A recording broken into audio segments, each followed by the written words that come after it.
대별이라기보다 좁은 공간에서 특히 도서관 주위에서 좀 많이 차는 것 같아요. 평소에는 어디서 팩을 찹니까? 평소엔 주로 도서관 저쪽 자연대 쪽으로 들어가는데 그쪽에서 자고 있습니다. 평소에 도서관 밑에서 하는데요. 오늘 후생관에 들렸다가 여기 따뜻하고 사람이 없어서 하게 됐어요. 가장 강의실에 가까운 이곳이나 아니면 도서관에서 이렇게 잠깐 나와서 밥 먹고 찬다든지 하는 그럴 때가 많아요.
주로 하는 시간은 점심 식사 후에 많이 하고 수업 없을 때 심심할 때 간혹 하고. 휴학 시간에 하죠. 아무래도 그때 시간이 나니까요.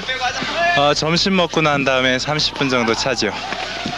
저도 비슷하죠. 저녁 먹고. 친구니까 네. 어울려 다니면서 식후에 금강산도 20분? 식후경이라고. 주로 점심 먹고 나서 주로 많이 하거든요. 점심 먹고. 예. 다른 식사 후에는 안 해요. 오후에도 뭐 밥 먹고 나서 주로 밥 먹고 난 후에 휴식 시간에 많이 이용을 하죠.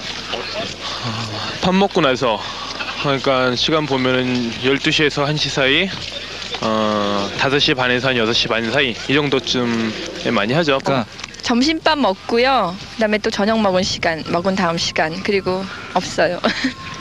특별히 그 시간에 하는 이유는 뭡니까? 그러니까 주로 밥을 먹고 나면 소화가 잘 안 된다는 생각이 들어서 좀 이렇게 소화를 시켜야겠다. 그래서 팩을 그 시간에 차요.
팩은요 저희가 먹은 거나 부득이한 경우 뭐 쓰레기통도 주실 때.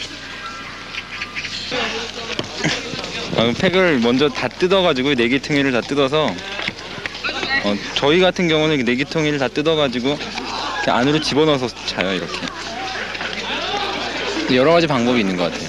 다른 방법으로도 만들어 수 있습니까? 다른 사람들이. 다른 방법은 제가 아는 거는 아예 이렇게 다 접어넣는 것도 있고, 아니면은 아까 그 상태에서 연에다가 뭐 풀을 좀 뜯어서 넣는다든지 중량감을 싣기 위해서 담배꽁초를 모아 넣을 때도 있고. 다 먹고 난 다음에 이런 상태지 않습니까? 다른 반대편을 뜯어가지고 이걸 바람개비 모양으로 만들어 주시고, 처음이면은 각이 많이 지거든요. 차면은 많이 치워버려요. 그러니까 이 각을 줄여주시고, 이쪽은 줄여줄 필요가 없고 또 밑에도 다른 땅 같은 데 부딪혀가지고 좀 각을 먼저 줄여놓고 시작을 하면은 돼요. 썬듀팩이라든가 뭐 요구르트 플라스틱 용기, 뭐 허쉬 초콜릿 드링크팩 그런 것도 있고 심지어 알루미늄 캔 차기도 있는데 제가 여러 가지 해봤습니다만 역시 우유팩이 제일 좋은 것 같아요. 근데 우유팩도 500ml짜리나 1000ml짜리를 들고 오는 사람이 있는데 이거 주위의 위화감을 조성합니다. 200ml로 통일해줬으면 좋겠어요. 우선 팩을 따서 우유를 다 마시죠. 그 다음에 이것을 벌리고 반대편도 땁니다. 그래서 이렇게 집어넣게 되죠. 그러면 여기가 이제 X자 모양이 나오는데, 다만 우리는 이거 이제 팩 만드는 사람마다 틀린데 속에 우유 방울이 약간 남아 있잖아요. 이게 차다 보면은 옷에 묻습니다. 그것을 막기 위해서 저는 내부에 주변의 쓰레기나 낙엽, 종이, 휴지 이런 것을 모아 넣어서 환경 정화와 더불어 팩의 내실을 다지고 인체 건강까지도 보호하고 옷도 보호하게 됩니다. 그 다음에는 이거를 그냥 찰 경우 이게 딱딱하기 때문에, 이게 천연 펄프로 만들어졌다고 해서 종이질이 좋아요. 화장지도 만들 수 있는데 이거를 그냥 차면은 도리어 반동이 너무 큽니다. 발에도 충격을 주죠. 그래서 이것을 땅에 뒤집어서 놓은 다음에 한번 밟습니다. 이러면 이제 초보자들은 놀라는데, 그 다음에 이걸 쫙 펴주면 여기 주름이 생기죠. 이거를 전문 용어로는 뭐 잘 모르겠는데 이게 말이죠, 스프링 작용을 하기 때문에 찼을 때 충격 흡수는 물론 탄성이 굉장히 좋아집니다.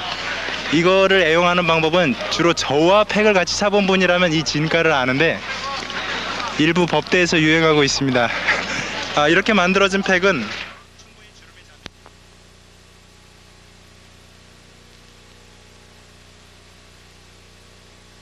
고등학교 동문들이에요.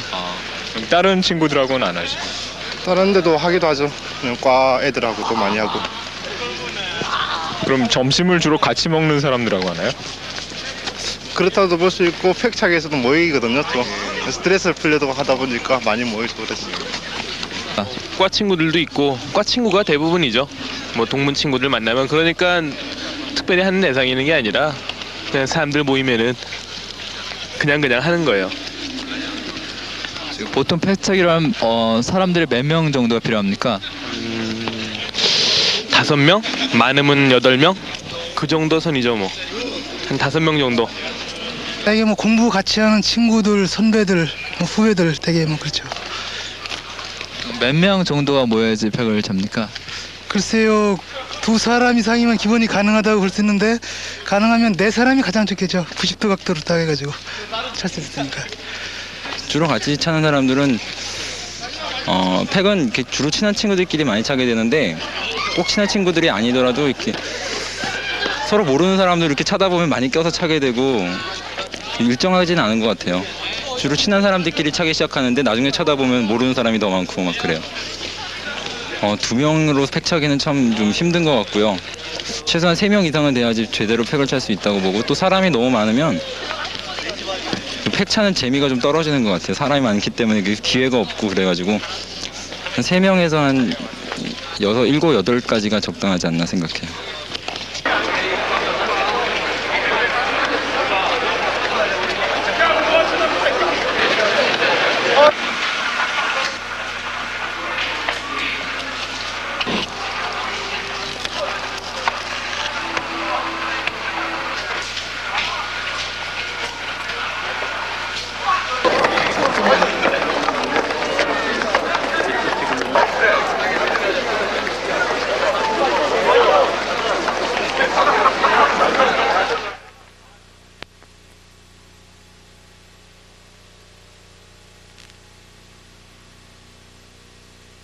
어울려 차는 팩차기에는 손을 이용해서는 안 된다는 정도. 근데 이것도 여자한테는 예외더라고요. 그게 이제 머리부터 발끝까지 어디를 이용해도 되고, 한 사람이 연속해서 몇 개를 차든 상관이 없고, 대개는 일정한 수를 목표를 정해놓고 그것이 달성되면 족하고, 그것이 추가 달성될 경우는 그냥 대개 10단위로 막막 그 진도가 더 목표가 상향 조정되는 경우가 있는데, 우리는 이제 팩을 차다 보면은 상대방이 찬 팩이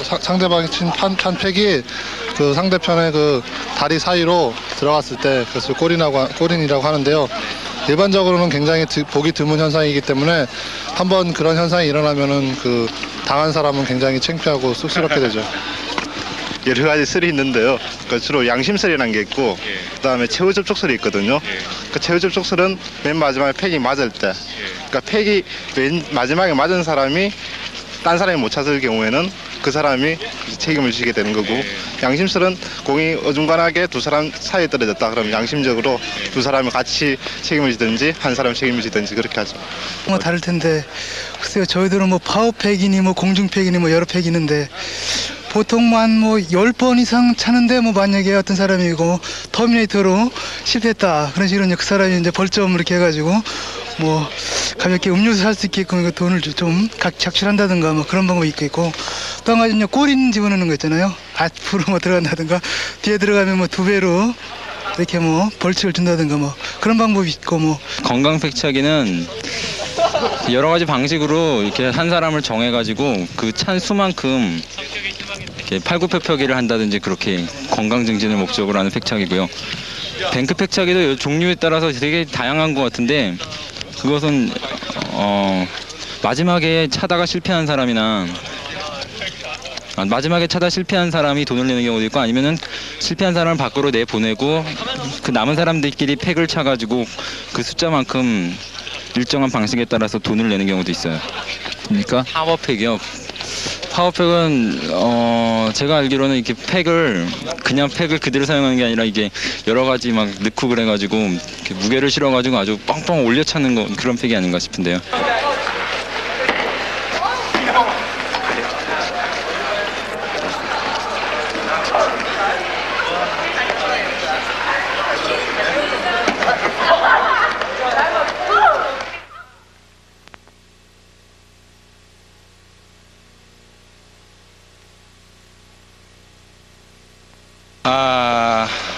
정확히 들은 바는 없고, 제가 3학년 올라갈 무렵부터, 그러니까 89년부터 이 서울대에서 여러 곳에서 팩 차는 모습이 보여졌는데, 짐작컨대 그 당시까지 유행하던 유일한 놀이인 족구에 대체하는 품목으로 나온 게 아닌가 싶어요. 족구 그라운드와 공이 없는 사람들이 팩을 가지고 족구를 하는 흉내를 낸 적이 있고. 무엇입니까? 그게 유래가 있어요. 근데 우리 학교 애들이 뭐 특별히 운동할 장소도 없고, 또 족구 같은 거는 전에 많이 했었는데 저희 같은 경우 자리가 좀 없고 또 이제 좀 사람이 더 많아야 되니까요. 좀 간단한 팩으로 찬 것 같아요. 팩차기가 어디에서 유래했다고 보십니까? 그건 잘 모르겠는데요. 얘기를 듣는데 그 형이 8호 학번인데 자기가 느끼기로는 그 85년도까지는 없었다. 그런데 86년 겨울쯤 되니까, 겨울 되기 이전에 보니까 그 형은 기숙사에 있었었는데 기숙사 저 운동장에서 말레이시 학생들이, 그러니까 지금 말하면 뭐 세팍타크로 그런 경기 비슷한 걸 하는 걸 봤다. 근데 그게 그랬던 기억이 나는데, 그것을 본 지 한 2주일 정도 되니까 도서관에서 팩을 찬 사람들이 조금씩 생겨나더라, 그런 얘기를 하더라고요. 그래서 대략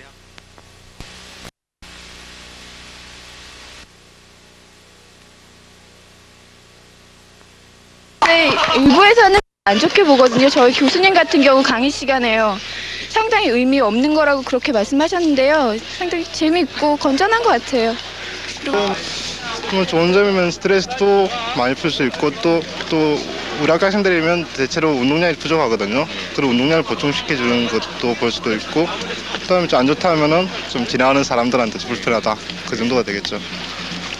글쎄요, 간단하게 뭐 공부하다 보면 상당히 스트레스를 많이 받고 긴장하게 되고, 그런데 친구들하고 또 공부를 되게 뭐 스터디 하지 않는 이상은 각자 공부하게 되고, 다만 이제 점심시간에 이제 시간을 맞춰가지고 다음에 같이 식사하고 그다음에 이제 같이 이제 얘기를 한다든가 그런 식으로 놀게 되는데, 되게 이제 운동이 되게 부족하고 뭐 그러니까 또 함께 또 대화, 플레이를 같이 하면서 또 대화도 할 수 있고 그러면서 여러모로 좋은 것 같아요. 그래서. 뭐 점심시간에 잠깐 이렇게 팩 차는 거는 되게 건강상에 되게 좋을 것 같은데, 지나가는 사람들에게 약간 부담, 그러니까 걷다가, 그러니까 걷고 있는데 뭐 팩이 날라온다든가 그래갖고 좀 걷는데 되게 불편한 점이 있다고 많은 사람들이 그러는 것 같습니다. 팩 차는 사람들에게는 이제 친구들끼리의 우호와 또 친목 도모 그리고 건강 유지에 도움이 된다고 생각하는데 아무래도 장소를 점하고 이제 혹시 길에서 하는 경우에는 다니는 사람들한테 미안하죠. 방해가 되니까. 그리고 또 근데 그와는 별개로 또 팩 차는 여러 그룹들이 함께 모여 있으면 이게 점심시간에 흔히 봅니다만 수백 명이 차는 모습을 보면 아, 이것이 젊음이구나. 이것이 대중적인 경기가 갖는 모습이구나. 그렇게 하면서 또 합리화를 시키죠. 그래서 이런 어떤 특정한 사람들이 몰리는 시간대에는 길이 경기장이 되고 되려 이제 그 옆이 길이 되는 융통성도 서로 이해해주는 모습도 아름다울 것 같습니다.